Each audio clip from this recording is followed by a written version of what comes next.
우리 오늘 은혜 하나님의 말씀, 오늘도 이어서 하박국 2장 1절에서 4절 말씀입니다.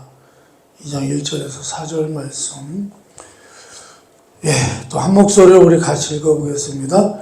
내가 내 파사하는 곳에 서며 성루에 서리라. 그가 내게 무엇이라 말씀하실는지 기다리고 바라보며 나의 질문에 대하여 어떻게 대답하실는지 보리라 하였더니 여호와께서 내게 대답하여 이르시되 너는 이 묵시를 기록하여 판에 명백히 새기되 달려가면서도 읽을 수 있게 하라.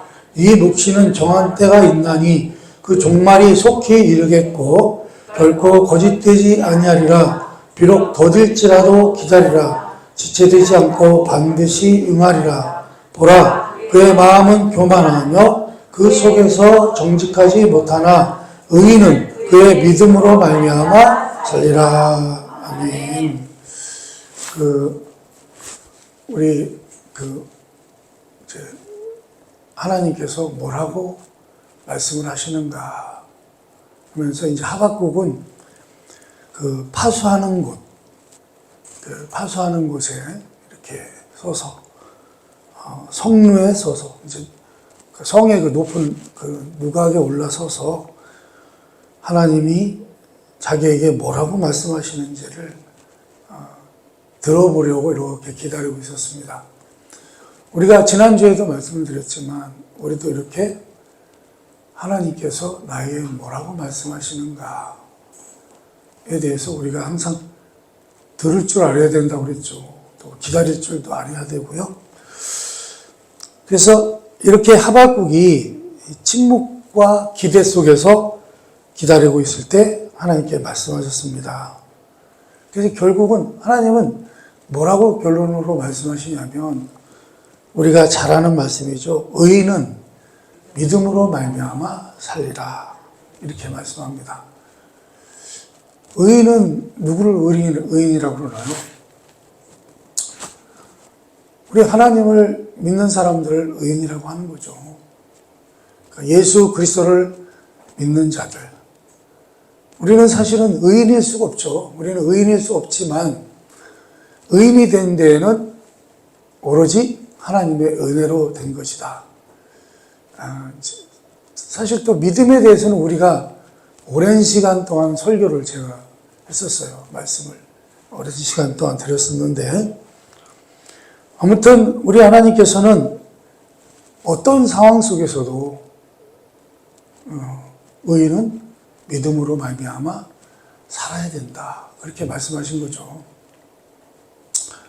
의인은 우리가 의인은 아니었죠. 우리는 원래 죄인이었지만 우리 하나님의 은혜로 예수 그리스도로 말미암아 우리가 이제 의인이라 불러주시게 된 거죠. 그래서 그걸 우리가 칭이라고 하는데 그렇지만 일단은 우리가 의인이 된 거죠.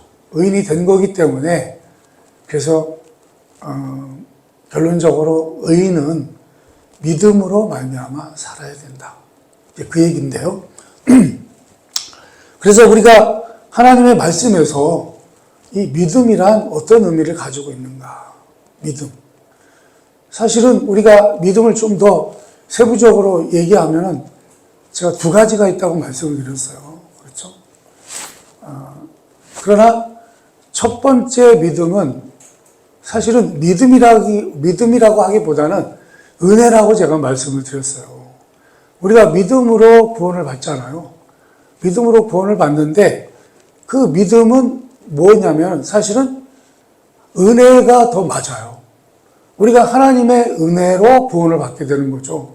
그래서 우리가 그걸 은혜라고 표현을 해야 되는데 로마서에 보면 그것은 믿음이라고 표현을 했고요. 믿음 위에 믿음으로. 그러니까 이제는 우리가 은혜로 구원받은 우리는 이제 어떻게 해요? 믿음으로 구원을 받았고 이제는 믿음으로 살아가야 된다. 이제 그런 얘기죠. 그 얘기를 이제 누누이 말씀을 드렸었습니다만 아무튼 하나님의 말씀에서의 믿음이라는 어떤 의미를 가지고 있는가? 어떤 의미를 가지고 있느냐면 믿음은요, 그냥 단순해요. 단순하게 뭐죠? 하나님의 말씀 안에서 하나님을 붙드는 것입니다. 어떻게 해요? 하나님의 말씀 안에서 하나님을 붙드는 거예요. 그냥 하나님을 믿는 것입니다. 그냥 단순하게 하나님을 믿는 거예요. 그래서 믿음은요, 우리가 하나님의 말씀을 통해서 우리가 하나님을 붙잡는 것입니다. 우리가 지금 어떤 느낌이든지, 우리가 어떤 상황이든지, 아니면 다른 사람들이 하나님에 대해서 어떻게 말을 하든지 간에 마찬가지라는 말씀입니다. 여러분, 우리는 꼭 알아야 되는 게 있죠. 제가 어제 우리 정상훈 목사를 갔었는데, 우리 라일이가 저보고 어디 좀 태워달라고 갔는데, 거기 가서 이제 우리 라일을 보게 됐어요. 라일을 보게 됐는데, 우리 라이가요, 할머니 품 안에 있으니까 그렇게 편안해 하는 거예요.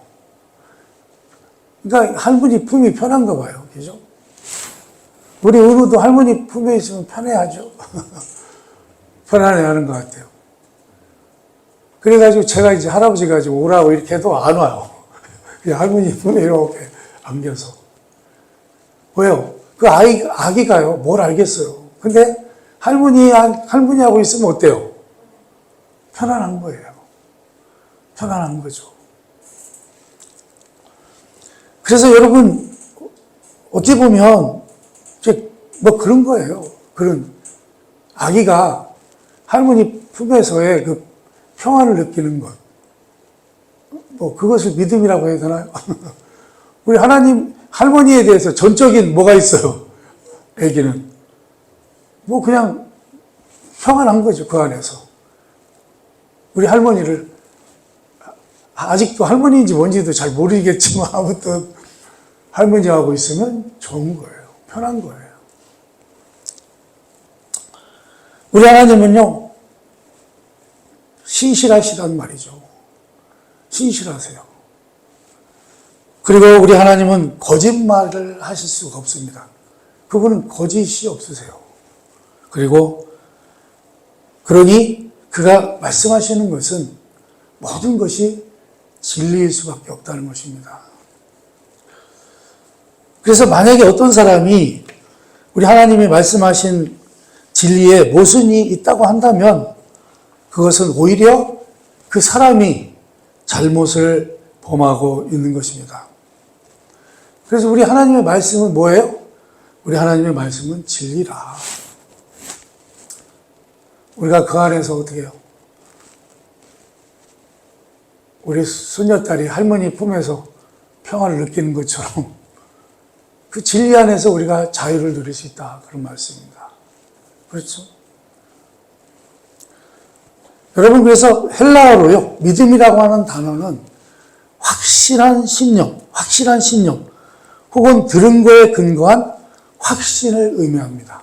확신을 의미하는데, 이것을 이제 믿는다라고 하는 동사로 보면 설득되다, 확신하다라고 하는 의미를 가지고 있습니다.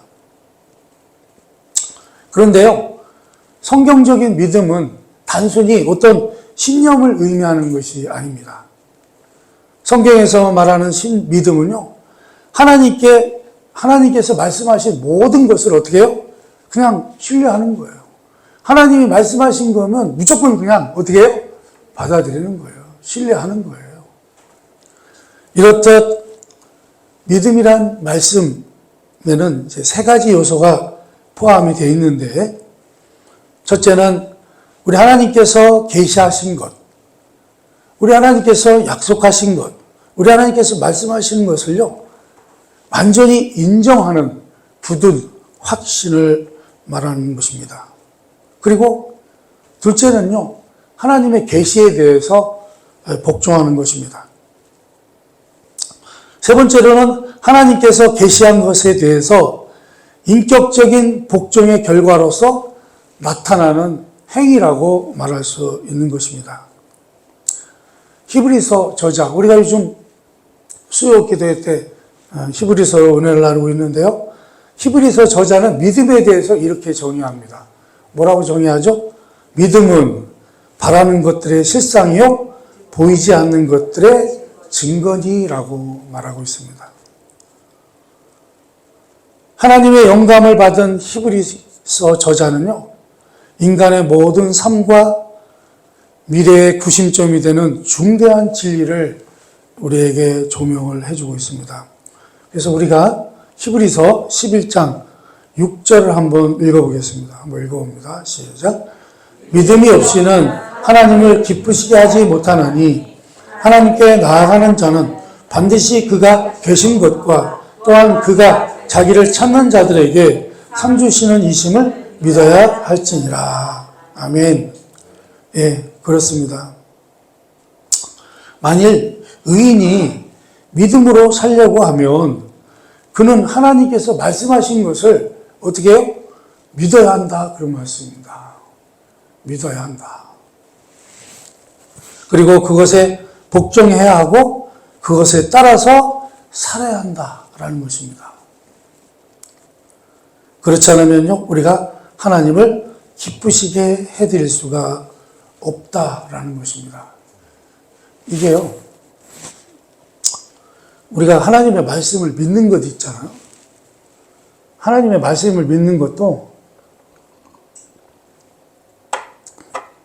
뭐 성경책이야 뭐 좋은 책이니까 뭐 믿어야지. 하나님이 말씀하시는 거니까 믿어야지. 이게요, 그게 생각보다 그게 될까요? 쉽게? 제가 아는 그런 모태신앙을 가지신 분이 있었어요. 공부도 많이 하시고 인텔인데 그분은요, 몇 번 말씀드렸습니다만 언어학 교수예요. 언어학 교수. 언어학 교수인데, 그러니까 언어에 대해서 자기가 잘 아는지는 몰라도, 그래서 그분은요, 성경을 읽으면요, 화가 난대요. 왜 화가 나냐면, 뭐 성경을 뭐 이따위 거를 이렇게 써놨는지 모르겠다고. 성경은요, 리얼하잖아요. 상당히 리얼해요. 별 내용이 다 나옵니다. 그냥 솔직하게 다, 리얼하게 다 표현이 돼 있어요. 그러다 보니까 그분은요, 성경에 어떻게 이런 식으로, 좀, 뭐라 할까요? 이렇게 성경을 이런 식으로 기록할 수가 있느냐. 이렇게 말도 안 되게 기록할 수가 있느냐. 모태신앙이고요. 교회는 다니는데도 그분은요, 항상 뭐라고 얘기하냐면, 성경을 못 믿겠다. 그 얘기예요. 여러분들은 어떠세요? 여러분들은 그냥 하나님 말씀이니까 그냥 온전히 믿어집니다. 그러면 어때요? 여러분들이 오르신 거예요. 여러분들은 영적으로 이제는 깨어있는 것입니다. 영적으로 살아나신 거죠. 그죠? 그러니까 여러분, 우리가요, 영적으로 살아나지 못하신 분들, 영적으로 죽은 분들은요, 성경을 봐도요, 그거를 인간적인 지식으로 읽기 때문에, 인간적인 경험으로 읽기 때문에요, 하나님의 말씀이요, 자기 마음에 안 들면 안 믿어지는 거예요.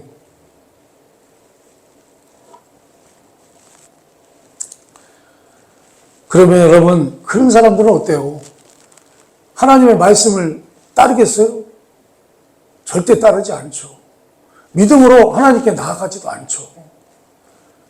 그러니 그런 사람들은 어때요? 하나님을 기쁘시게 해드릴 수가 없다라는 것입니다. 신명기 8장 3절을 한번 보겠습니다. 신명기 8장 3절 시작.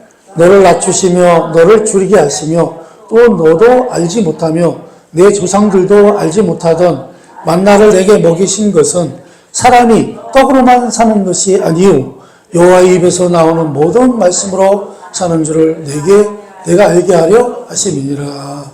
아멘. 이거는 제가 전에도 많이 말씀을 드렸던 내용이죠. 이스라엘 백성들에게 하나님께서 이스라엘 백성들을 애굽에서 구해내시고 이제 가나안 땅으로 인도하셨는데 그들이 뭐라 그럴까요? 그냥 간단한 말로 불순종했죠. 불순종이라보다 우리 하나님을 의심한 거죠, 사실은. 의심을 했어요. 가나안 땅을 주겠다고 그분이 약속하셨으면 그것을 어떻게 해야 돼요? 그냥 믿어야죠. 믿고 어떻게 써야 돼요? 나갔어야 되는 거죠. 근데요, 나가지를 못하고 의심스러워서 어떻게 해요? 거기에 정탐꾼을 보내죠. 12명의 정탐꾼을 보냈는데 와서 보니까 10명이 뭐라 그래요? 우리 거기 갔다가는 죽는다.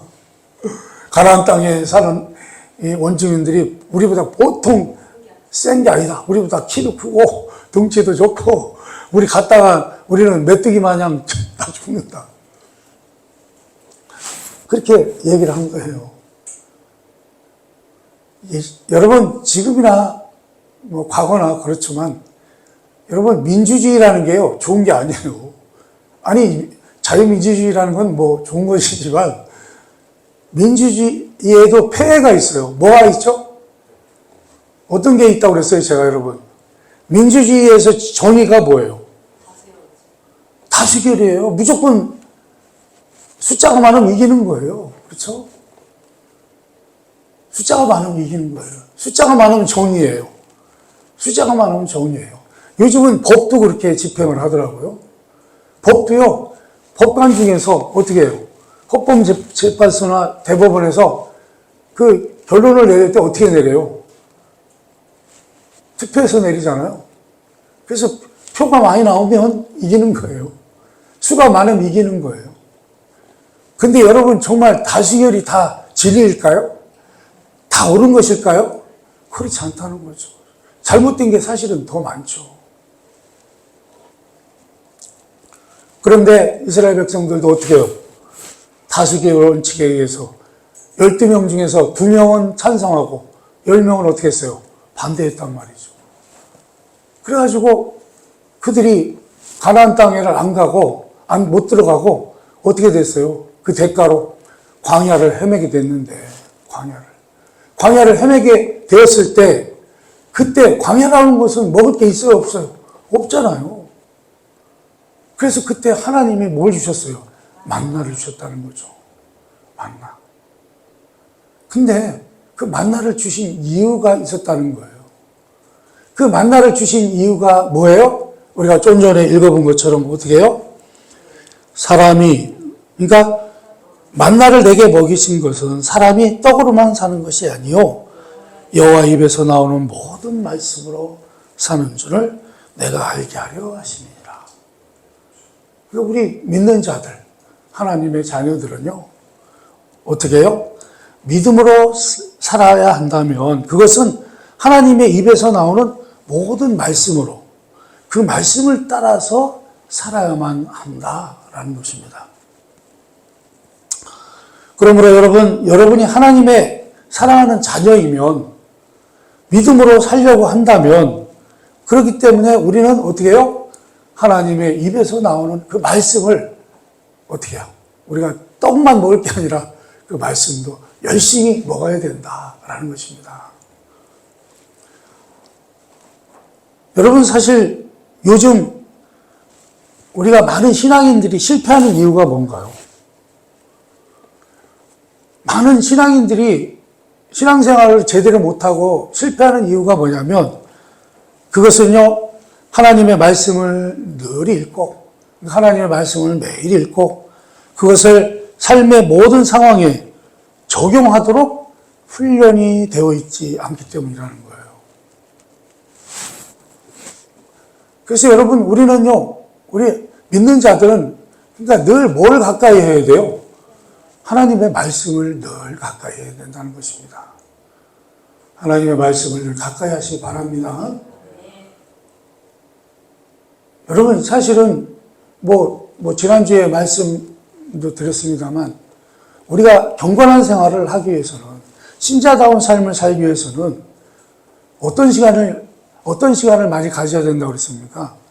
하나님과 홀로 교제하는 시간, 그분과 대화하는 시간, 그분과 이렇게 은밀하게 뭐라 그럴까요? 다락방이라고 하나요? 그런 방에서 홀로 우리 하나님과 대화하는 그런 경건의 시간을 많이 가져야 신앙생활을 제대로 할 수 있다는 거예요. 하나님과 그런 경건의 시간을 갖지 않으면요, 어려워요. 그렇기 때문에 우리가 하나님의 말씀을 늘 가까이 하면서, 믿음이라는 게 아까 뭐라고 그랬어요? 하나님의 말씀 안에서 하나님을 붙잡는 거라고 말씀드렸잖아요.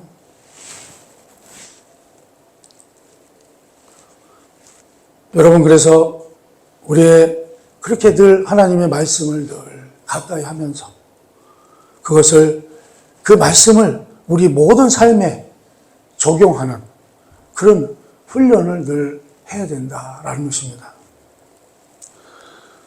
여러분은 하나님의 의에 대해서 어떻게 생각하십니까? 제가 하나님의 의에 대해서 또 설교한 게 있습니다만, 여러분, 그것은요, 사실은 우리가 의라고 하면, 그러니까 의라고 하면,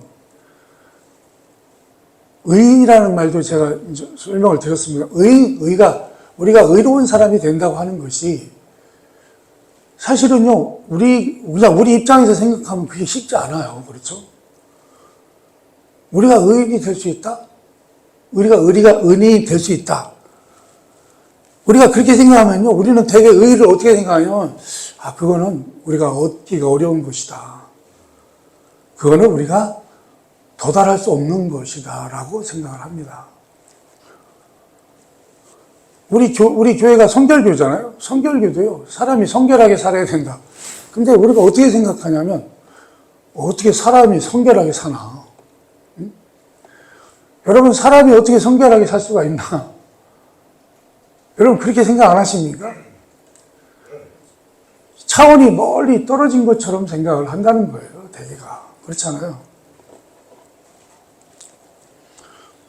여러분, 우리는 하나님의 의에 대해서 잘 알죠. 잘 아는데, 무슨 얘기입니까?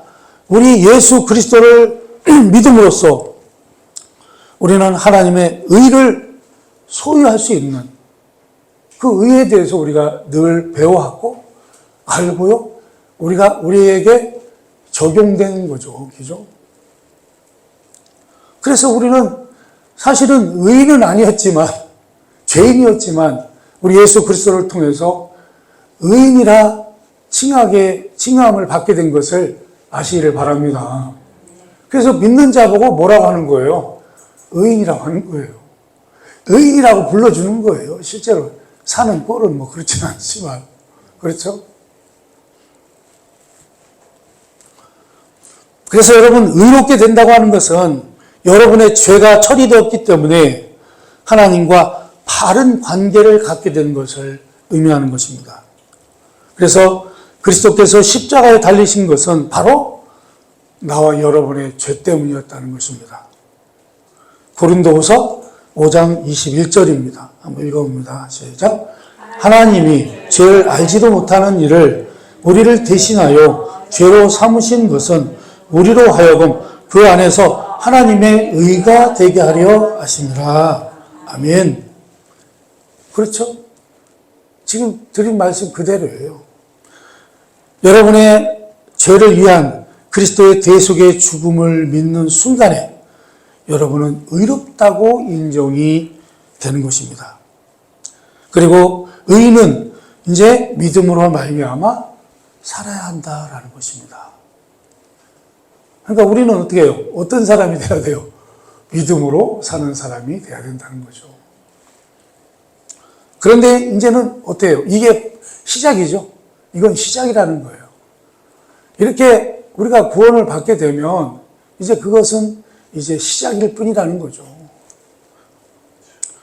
여러분은 죄의 영원한 형벌로부터 믿음으로 말미암아 구원을 받았습니다. 그 형벌은요, 불못의 영원한 죽음입니다.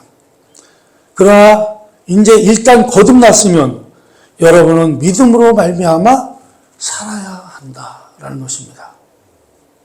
어떤 시험이 오든지 어떤 상황에 처하든지 여러분과 저는 하나님의 입에서 나오는 모든 말씀으로 타협하는 것이 없이 살아가야 한다라는 것입니다. 우리는 믿어야 하며 순종해야 합니다. 다른 길은 없습니다. 여러분은 하나님의 자녀이십니까? 여러분 하나님의 자녀입니까? 아멘 하시기 바랍니다. 하나님의 자녀잖아요. 예수 믿으면 하나님의 자녀가 되는 거예요. 그렇잖아요? 그렇다면 여러분은 지금 어떻게 살아가고 계십니까?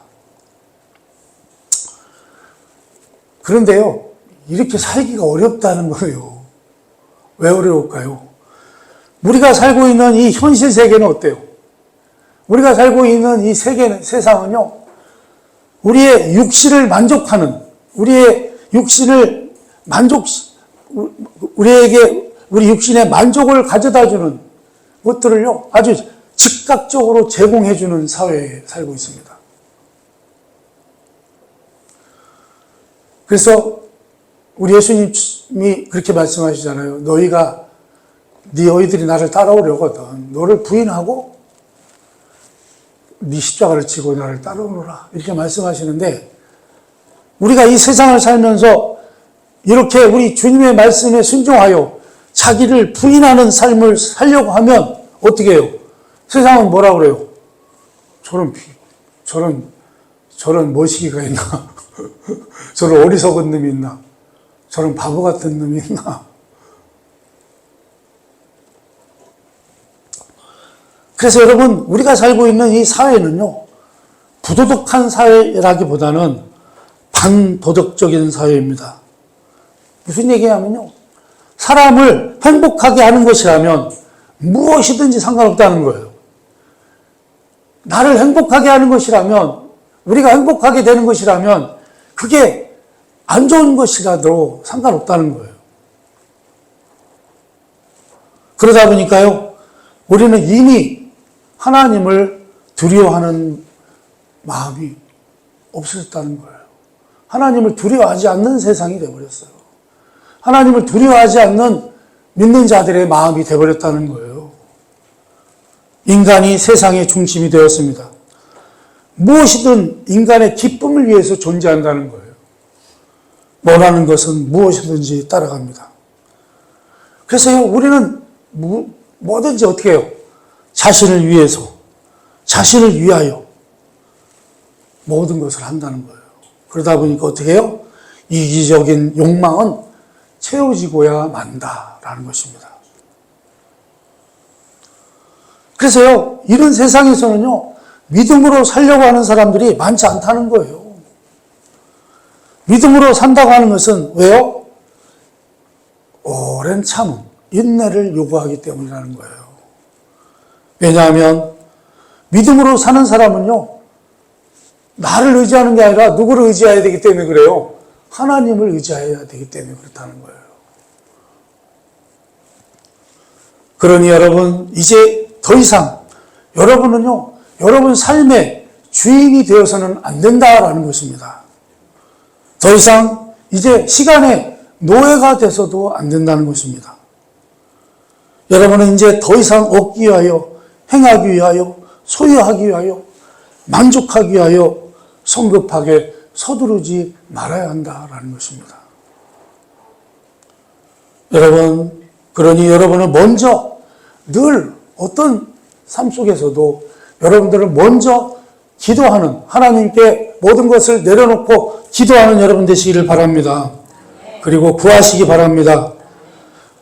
무슨 얘기입니까? 여러분들은요, 하나님의 도우심과 하나님의 뜻을 먼저 찾아내고 구해야 된다라는 것입니다.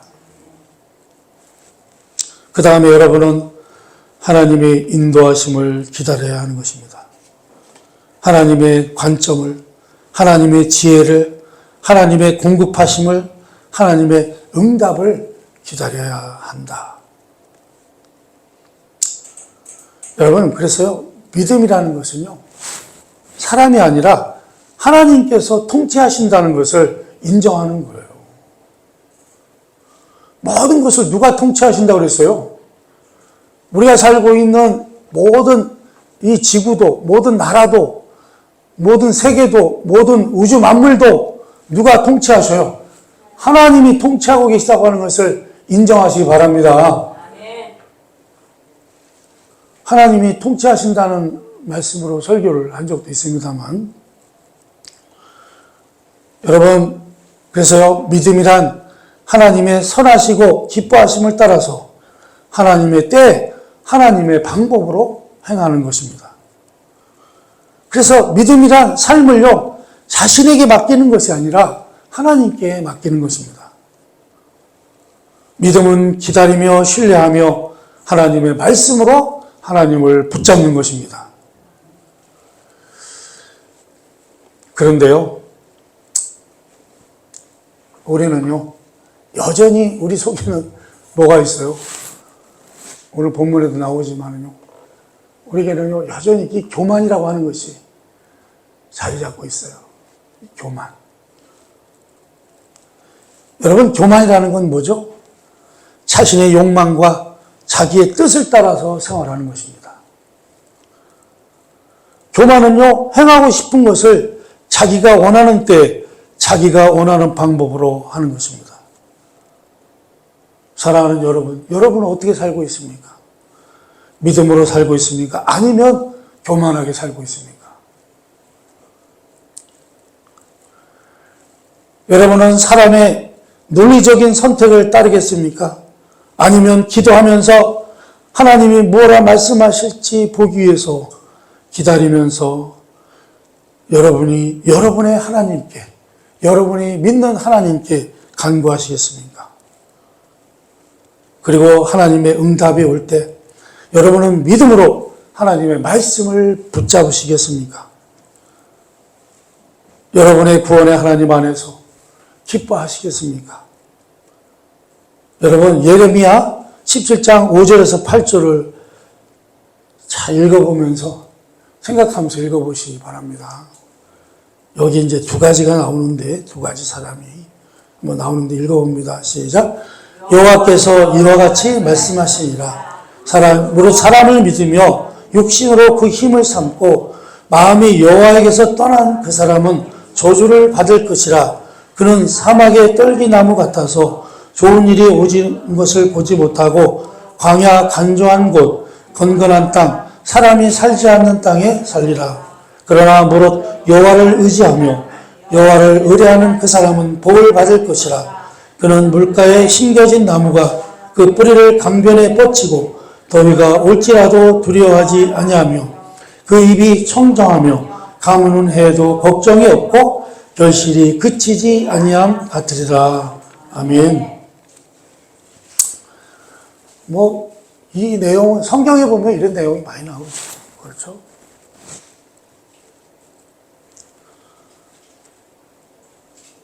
여러분, 그렇기 때문에 여러분, 어떻게 보면 우리에게 주어지는 모든 어려움들은요, 하나님에 대한 믿음을 알아보기 위한 시험이라고 하는 것을 아시기 바랍니다.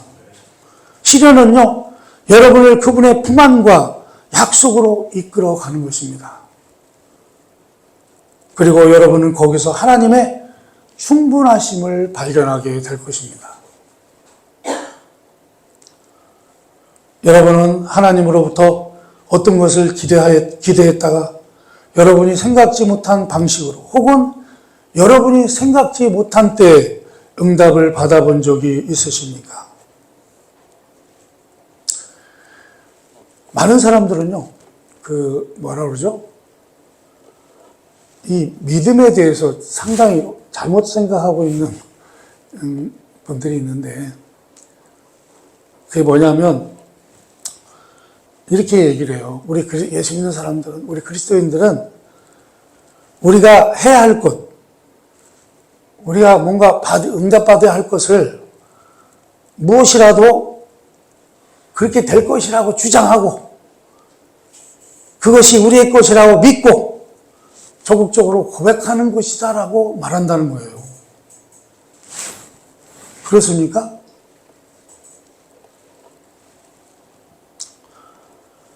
여러분, 만일 여러분이 요구하고 고백했던 방식대로 이루어지지 않는다면 그것은 여러분의 믿음이 좋지 않기 때문이거나 부정적인 고백으로 말미암아 하나님의 일을 방해했기 때문이라고 말하기도 합니다. 여러분, 그러나요? 그렇게 생각하는 것은 성경에서 근거한 것이 아니라는 것입니다.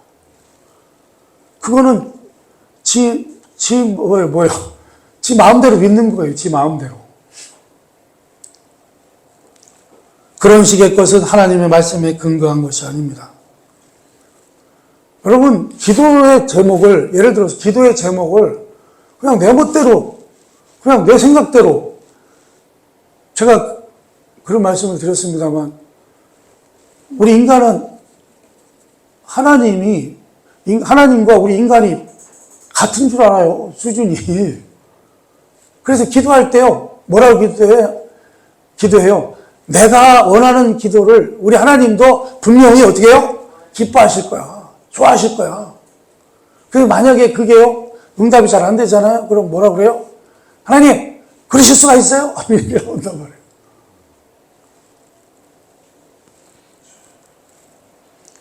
우리 하나님은 우리의 수단에 좌우되는 분이 아니라라는 것입니다.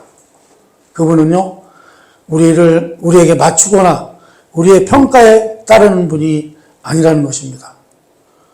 오히려 우리는요, 믿음으로 무릎을 꿇는 여러분 되시기 바랍니다. 여러분은 도우심을 부르짖는데 하나님께서는 고통과 환난에서 여러분을 구원하시려는 것 같이 보이지 않을 때 여러분은 무엇을 해야 됩니까? 여러분은요, 하나님께서 하박국에게 하라고 하신 것을 해야 합니다. 어떻게 해요? 여러분은 믿음으로 말미암아 살아야 한다는 것입니다. 하박국서 2장 4절을 읽고 마치도록 하겠습니다. 한번 읽어봅니다. 시작. 보라, 그의 마음은 교만하며 그 속에 정직하지 못하나 의인은 그의 믿음으로 말미암아 살리라. 아멘. 기도하겠습니다.